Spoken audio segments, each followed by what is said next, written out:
Herod, also known as Herod the Great and Herod I, was a Roman client king of Judea, referred to as the Herodian kingdom. He has been described as a madman who murdered his own family and a great many rabbis, the evil genius of the Judean nation, prepared to commit any crime in order to gratify his unbounded ambition, and the greatest builder in Jewish history. He is known for his colossal building projects throughout Judea, including his expansion of the Second Temple in Jerusalem, the construction of the port at Caesarea Maritima, the fortress at Mesida and Herodium. Vital details of his life are recorded in the works of the 1st century CE Roman Jewish historian Josephus. Herod also appears in the Christian New Testament as the ruler of Judea at the time of the birth of Jesus, who orders the massacre of the innocents. Upon Herod's death, the Romans divided his kingdom among 3 of his sons, and his sister, Archelaus, became ethnic of the Tetrarchy of Judea. Herod Antipas became Tetrarch of Galilee and Perea, Philip became Tetrarch of territories east of the Jordan, and Salome I was given the toparchy including the cities of Jabneh, Ashdod, Phasaelus. Biography. It is generally accepted that Herod was born around 74 BCE in Idumea, south of Judea. However, some authors think that he was born in about 72–71 BC. He was the second son of Antipater the Idumean, a high-ranked official under ethnic Hyrcanus II, and Cyprus, a Nabatean. Herod's father was by descent an Edomite whose ancestors had converted to Judaism. Herod was raised as a Jew. A loyal supporter of Hyrcanus II, Antipater appointed his son governor of Galilee in 47 BCE, when Herod was either about 25 or 28 years old. His elder brother, Phasael, was appointed governor of Jerusalem. Herod enjoyed the backing of Rome, but his brutality was condemned by the Sanhedrin. In 41 BCE, Herod and his brother Phasael were named as tetrarchs by the Roman leader Mark Antony. They were placed in this role to support Hyrcanus II. Later, Antigonus, Hyrcanus' own nephew, took the throne from his uncle with the help of the Parthians. Herod fled to Rome to plead with the Romans to restore Hyrcanus II to power. The Romans had a special interest in Judea because their general Pompey the Great had conquered Jerusalem in 63 BCE, thus placing the region in the Roman sphere of influence. In Rome, Herod was unexpectedly appointed king of the Jews by the Roman Senate. Josephus puts this in the year of the consulship of Calvinus and Pollio, but Appian places it in 39 BCE. Herod went back to Judea to win his kingdom from Antigonus. Toward the end of the campaign against Antigonus, Herod married the granddaughter of Hyrcanus II, Mariam, who was also a niece of Antigonus. Herod did this in an attempt to secure his claim to the throne and gain some Jewish favor. However, Herod already had a wife, Doris, and a young son, Antipater, and chose therefore to banish Doris and her child. After 3 years of conflict, Herod and the Romans finally captured Jerusalem, and Herod sent Antigonus for execution to Mark Antony. Josephus reports this as being in the year of the consulship of Agrippa and Gallus, but also says that it was exactly 27 years after Jerusalem fell to Pompey, which would indicate 36 BCE. Cassius Dio also reports that in 37 BCE, the Romans accomplished nothing worthy of note in the area. According to Josephus, Herod ruled for 37 years, 34 of them after capturing Jerusalem. As Herod's family were converts to Judaism, his religious commitment was questioned by some elements of Jewish society. When John Hyrcanus conquered the region of Idumea in 140–130 BCE, he required all Idumeans to obey Jewish law or to leave. Most Idumeans thus converted to Judaism, which meant that they had to be circumcised, and many had intermarried with the Jews and adopted their customs. While Herod publicly identified himself as a Jew and was considered as such by some, Herod later executed several members of his own family, including his wife Mariam's reign in Judea. Herod's rule marked a new beginning in the history of Judea. Judea had been ruled autonomously by the Hasmonean kings from 140 BCE until 63 BCE. The Hasmoneans retained their titles, but became clients of Rome after the conquest by Pompey in 63 BCE. Herod overthrew the Hasmonean Antigonus in a 3-year-long war between 40 and 37 BCE, ruled under Roman overlordship until his death in 04 BCE, and passed on the throne to his sons, thus establishing his own, so-called Herodian dynasty. Herod was granted the title of King of Judea by the Roman Senate. As such, he was a vassal of the Roman Empire, expected to support the interests of his Roman patrons. Not long after he assumed control of Judea, Herod needed to show his worthiness to be King of Judea to the new Emperor Augustus, as he had previously showed support for Augustus' opponent Mark Antony. Herod won the trust of Augustus and continued to rule his people as he saw fit. Despite the freedom afforded to Herod in his internal reign over Judea, restrictions were placed upon him in his foreign policies towards other kingdoms. Herod's support from the Roman Empire was a major factor allowing him to maintain his authority over Judea. There have been mixed interpretations concerning Herod's popularity during his reign. In the Jewish War, Josephus characterizes Herod's rule generally in favorable terms, and gives Herod the benefit of the doubt for the infamous events that took place during his reign. However, in his later work, Jewish Antiquities, Josephus emphasizes the tyrannical authority that many scholars have come to associate with Herod's reign. Herod's tyrannical authority has been demonstrated by many of his security measures aimed at suppressing the contempt his people, especially Jews, had towards him. For instance, it has been suggested that Herod used secret police to monitor and report the feelings of the general populace towards him. He sought to prohibit protests, and had opponents removed by force.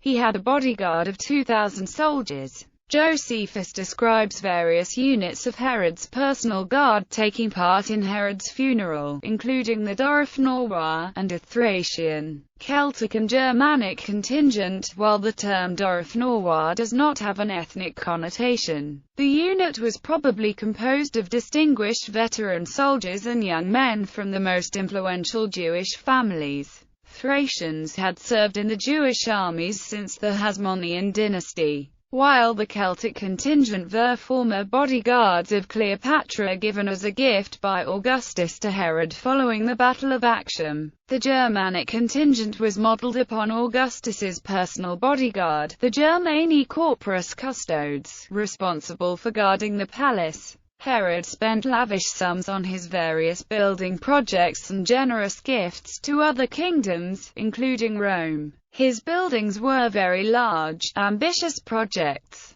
Herod was responsible for the construction of the Temple Mount, a portion of which remains today as the Western Wall. In addition, Herod also built the harbor at Caesarea. While Herod's zeal for building transformed Judea, his motives were far from selfless. All these vast projects were aimed at gaining the support of the Jews and improving his reputation as a leader. However, in order to fund these expenses, Herod utilized a Hasmonean taxation system that weighed heavily on the people of Judea. Despite the burden that paying for Herod's building projects and gifts caused, the employment they created also brought opportunities for people to provide for themselves and their families. In regard to religious policies, Herod experienced a mixed response from the Jewish populace. Although Herod considered himself king of the Jews, he let it be known that he also represented the non-Jews living in Judea, building temples for other religions outside of the Jewish areas of his kingdom. Many Jews questioned whether he was truly Jewish due to his Idumean background and his infamous murders of members of his family. However, he generally respected traditional Jewish observances in his public life. For instance, He minted coins without human images to be used in Jewish areas and acknowledged the sanctity of the Second Temple by employing priests in the construction of the temple. Despite some of Herod's attempts at conforming to traditional Jewish laws, there were many instances where Herod was insensitive to these laws.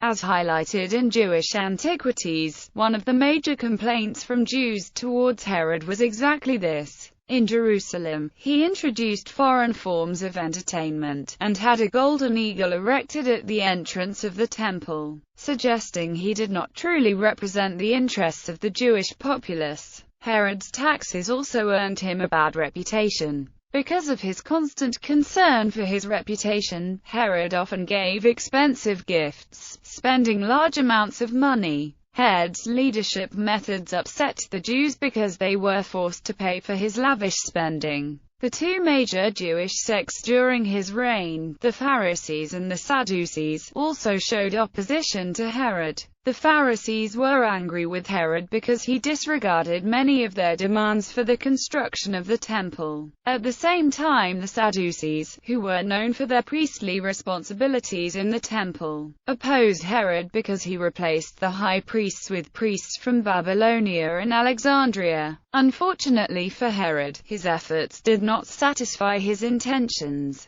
At the end of Herod's reign, anger and dissatisfaction were common amongst the Jews. Heavy outbreaks of violence followed Herod's death, in many cities including Jerusalem. All the grievances the Jews had toward Herod's actions during his reign, such as heavy taxes and violating Jewish observances, had built up during the years before he died. Because of the treatment the Jews were receiving, they were ready to break free from Roman rule. Herod's leadership sparked such anger that eventually it became one of the causes of the Great Revolt of 70 CE. Architectural achievements. Herod's most famous and ambitious project was the expansion of the Second Temple in Jerusalem. Recent findings suggest that the Temple Mount walls and Robinson's Arch may not have been completed until at least 20 years after his death.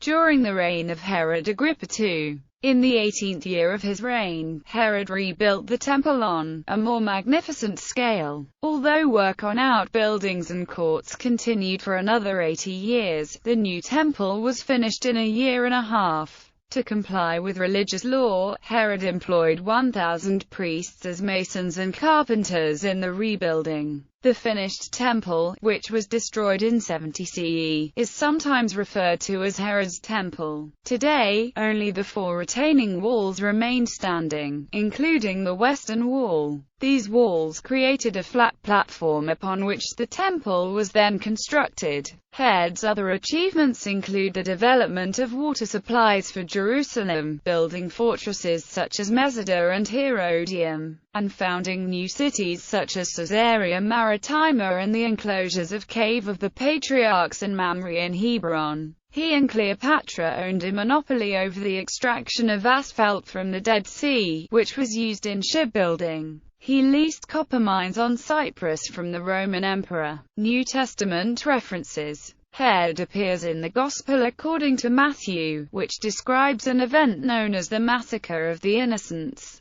According to this account, after the birth of Jesus, some Magi from the east visited Herod to inquire the whereabouts of the one having been born king of the Jews, because they had seen his star in the east and therefore wanted to pay him homage. Herod, as king of the Jews, was alarmed at the prospect of a usurper. Herod assembled the chief priests and scribes of the people, and asked them where the anointed one was to be born. They answered, in Bethlehem, citing Micah chapter 5 verse 2. Herod therefore sent the Magi to Bethlehem, instructing them to search for the child and, after they had found him, to report to me, so that I too may go and worship him. However, after they had found Jesus, they were warned in a dream not to report back to Herod. Similarly, Joseph was warned in a dream that Herod intended to kill Jesus, so he and his family fled to Egypt. When Herod realized he had been outwitted, he gave orders to kill all boys of the age of 2 and under in Bethlehem and its vicinity.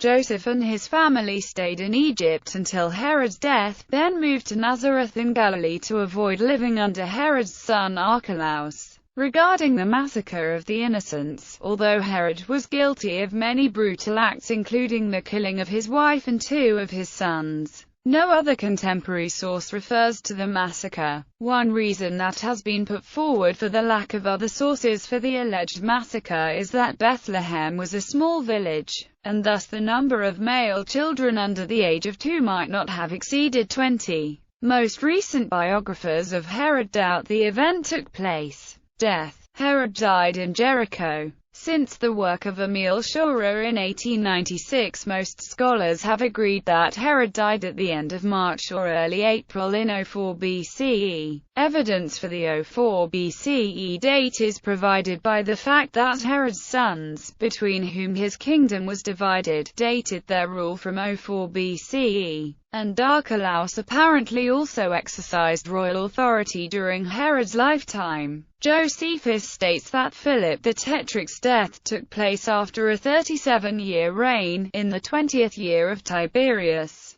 Other scholars have continued to support the traditional date of 01 BCE. Filmer and Steinman in particular have thought that Herod was named king by the Roman Senate in 39 BCE, but he died in 01 BCE, and Herod's heirs backdated their reigns to 4 or 03 BC. Josephus tells us that Herod died after a lunar eclipse. He gives an account of events between this eclipse and his death, and between his death and Passover. An eclipse took place on March 13, 04 BCE, about 29 days before Passover, and this eclipse is usually taken to be the one referred to by Josephus. There were however 3 other total eclipses around this time, and there are proponents of both 05 BCE, with 2 total eclipses, and 01 BCE. Josephus wrote that Herod's final illness, sometimes named Herod's evil, was excruciating. Based on Josephus' descriptions,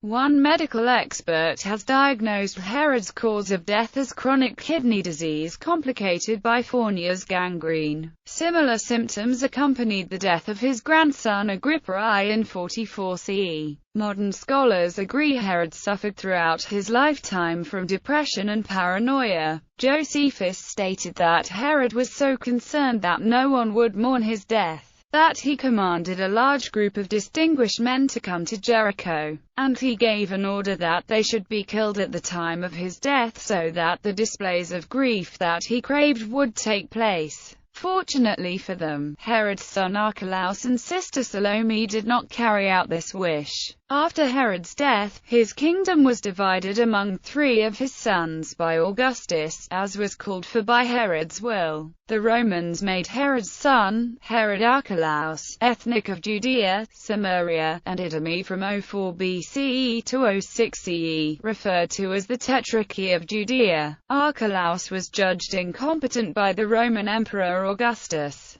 who then combined the very same provinces into a Judea province under rule of a prefect until the year 41. As to Herod's other sons, Herod Antipas was Tetrarch of Galilee from 04 BCE to 39 CE, and Philip became Tetrarch of territories east of the Jordan. Suicide of Herod. Josephus records that the pain of his illness made Herod attempt to kill himself by stabbing, but he was seen and prevented by a cousin. Other much later accounts recorded that Herod had successfully committed suicide, and this was sometimes depicted in medieval art and drama, although other depictions follow Josephus in making it merely an attempt, as in the Ordo Rachelus. Herod's tomb. The location of Herod's tomb is documented by Josephus, who writes, "And the body was carried 200 furlongs, to Herodium, where he had given order to be buried." Josephus provides more clues about Herod's tomb, which he calls Herod's monuments. So they threw down all the hedges and walls which the inhabitants had made about their gardens and groves of trees, and cut down all the fruit trees that lay between them and the wall of the city, and filled up all the hollow places and the chasms,